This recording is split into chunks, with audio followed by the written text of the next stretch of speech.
السلام علیکم ورحمۃ اللہ وبرکاتہ۔ الحمد للہ وقفا والصلاة والسلام علی من لا نبی بعد، اما بعد فاعوذ باللہ من الشیطان الرجیم، بسم اللہ الرحمن الرحیم۔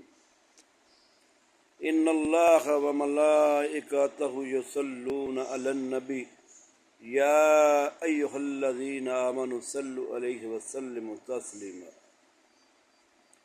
اللہم صلی علی محمد وعلی آل محمد۔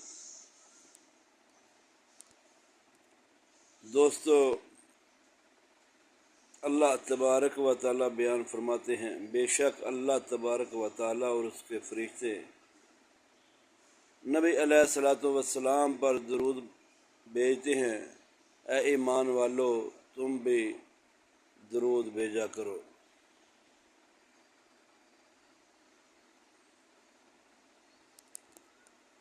نبی علیہ الصلوۃ والسلام کا فرمان ہے، صحابی رسول اوس بن اوس بیان کرتے ہیں رضی اللہ تعالیٰ عنہ،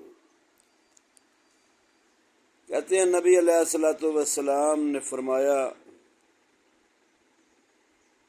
کہ تم جمعے کے دن کثرت کے ساتھ مجھ پہ درود پڑھا کرو، کیونکہ تمہارا درود پڑھنا، مجھ پہ درود تمہارا پیش کیا جاتا ہے۔ تو صحابہ کرام رضوان اللہ علیہم اجمعین نے پوچھا، یا رسول اللہ صلی اللہ علیہ وسلم، جب آپ وفات پا جائیں گے تو آپ کا جسد جو ہے وہ پرانا ہو جائے گا، تو آپ صلی اللہ علیہ وسلم نے فرمایا، اللہ تبارک و تعالیٰ نے انبیاء کے جسموں کو زمین پر حرام کر دیا ہے، وہ اسی طرح تر و تازہ رہتے ہیں۔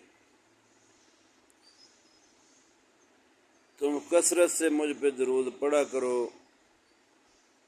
کیونکہ تمہارا درود مجھ پہ پیش کیا جاتا ہے۔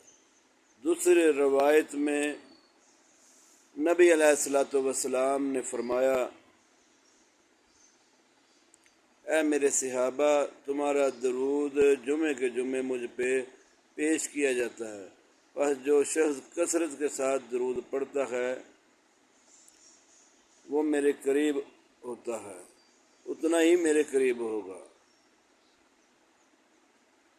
ایک روایت میں فرمایا، جو شخص مجھ پہ درود پڑھتا ہے اس کی شفاعت مجھ پہ واجب ہے، میں اس کی شفاعت کروں گا۔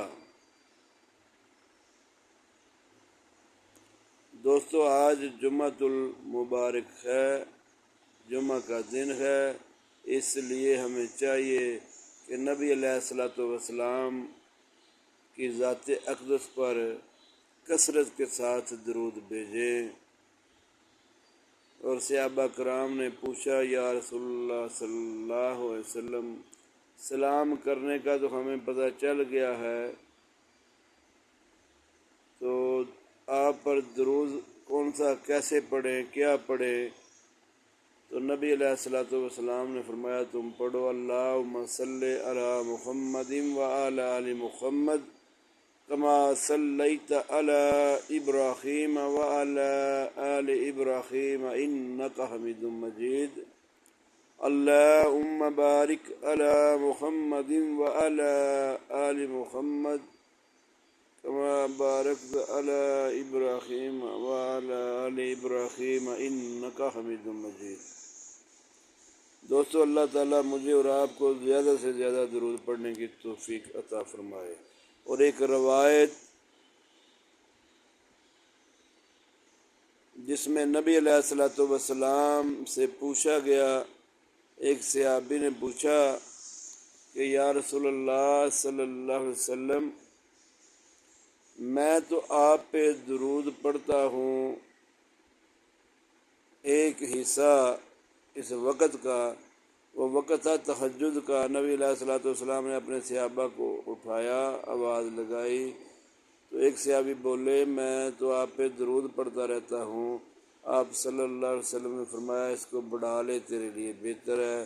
پھر اس نے کہا، میں آدھا ٹائم پڑھوں گا۔ پھر آپ صلی اللہ علیہ وسلم نے فرمایا، تو اس کو بڑھا لے، تیرے لیے بہتر ہے۔ اسی طرح کرتے ہوئے آپ صلی اللہ علیہ وسلم نے فرمایا اگر تو سارا ٹائم درود پڑھتا رہے تو تیرے لیے بہتر ہے۔ یہ تہجد کے حوالے سے، اس ٹائم کے حوالے سے یہ حدیث موجود ہے اور صحیح حدیث ہے۔ اللہ تعالی ہمیں کثرت کے ساتھ نبی علیہ الصلوۃ والسلام پر درود مبارک پڑھنے کی توفیق عطا فرمائے۔ اللہ تعالیٰ سب دوستوں کو اپنے حفظ و امان میں رکھے، اپنی رحمتوں اور برکتوں کا نزول فرمائے۔ اللہ تعالیٰ مشکلوں کو آسان فرمائے، بیماروں کو شفا فرمائے۔ اللہ تبارک و تعالیٰ تمام مومنوں کو اپنا فضل کے ساتھ، برکت کے ساتھ، رحمت کے ساتھ ان کو نوازے۔ اللہ تعالیٰ ہم سب کی خوشیوں کو دوبالا کرے۔ اللہ تعالیٰ سب کو عطایت نصیب فرمائے۔ آمین۔ السلام علیکم ورحمۃ اللہ۔